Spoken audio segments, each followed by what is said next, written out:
We have a message of the Holy Father, Pope Leo, to participants in the 28th General Assembly of the FIUC, which is International Federation of Catholic Universities, from Guadalajara, Mexico, on July 28th through August 1st, 2025. So I'm switching it back. This is a Google Translate from Spanish. Message from the Holy Father. Okay. Dear members of the International Federation of Catholic Universities, in the context of the 28th General Assembly of the International Federation of Catholic Universities, which is being held this year in Guadalajara, Mexico, I thank you for the opportunity to share a few brief reflections with you. The motto inspiring the celebration of the FIUC centenary is Catholic Universities, Choreographers of Knowledge. It's a very beautiful expression, inviting us to harmony, unity, dynamism, and joy. In this context, we may ask ourselves what kind of music we're following. In our time, perhaps more than in other eras, there are many siren songs that are attractive because of their novelty, their popularity, or, on other occasions, because of the apparent security they inspire.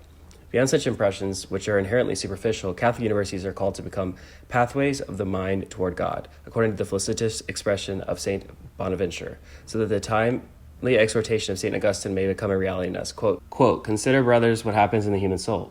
Of itself it has no light, it has no power. All that is beautiful in the soul is strength and wisdom, but what it knows is not its own, nor is its power its own, nor is its light of itself. There's an origin and a source of strength, and a root of wisdom. There is, so to speak, a region, if we may be so called, of immutable truth. If the soul turns away from it, it enters into darkness, and if it approaches, it is illuminated," end quote. That's from his commentary in the Psalms, number 58, chapter 118. The university environment, with its characteristic dialogue between different worldviews, is not foreign to the being and work of the Church. To understand why, it is worth recalling, albeit briefly, how Christians from the very beginning of evangelization clearly perceived that the good news could not be proclaimed without clarifying to what degree it was or was not compatible with other ways of seeing the world and with other proposals about what it means to be human and live in society. In this regard, the question of St. Paul asked the Christians of Rome is relevant, inviting them to compare their current way of life with their former one. Quote, "What profit did you get from the works of which you are now ashamed? The result of such works is death," end quote. That's Romans 6:21. Those peoples of the classical world were not lacking in intelligence, and yet for the apostle, the end and outcome of all the reasoning is summed up in the word death. Why? What was missing? Christ, the word and wisdom of the Father, was missing. What was missing was the one through whom and for whom all things were made. There's referencing Colossians 1:16. Christ has not come as a stranger to rational discourse, but rather as a keynote that gives meaning and harmony to all our thinking, to all our desires and projects to improve our present life, and to give purpose and transcendence to human endeavor. St. Thomas understood well that in Christ's wisdom there is at the same time what is most proper to our faith and what is most universal to human intelligence, and therefore wisdom, thus understood, is a natural place of encounter and dialogue with all cultures and all forms of thought.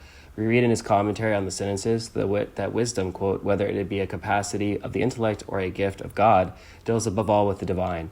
And as so far as everything else can be judged by it, is said that the wise man attains greater clarity than all," end quote. And that's from Book 3 or Volume 3. It looks like D35, question 2, answer 2, and then question 2, QC2.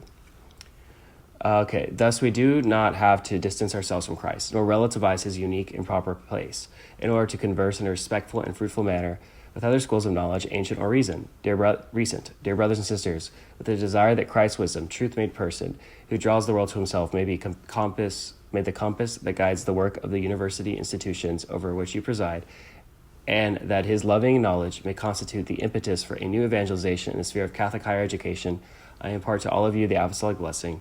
That's from the Vatican on July 21st, 2025. Signed, Leo PP 14.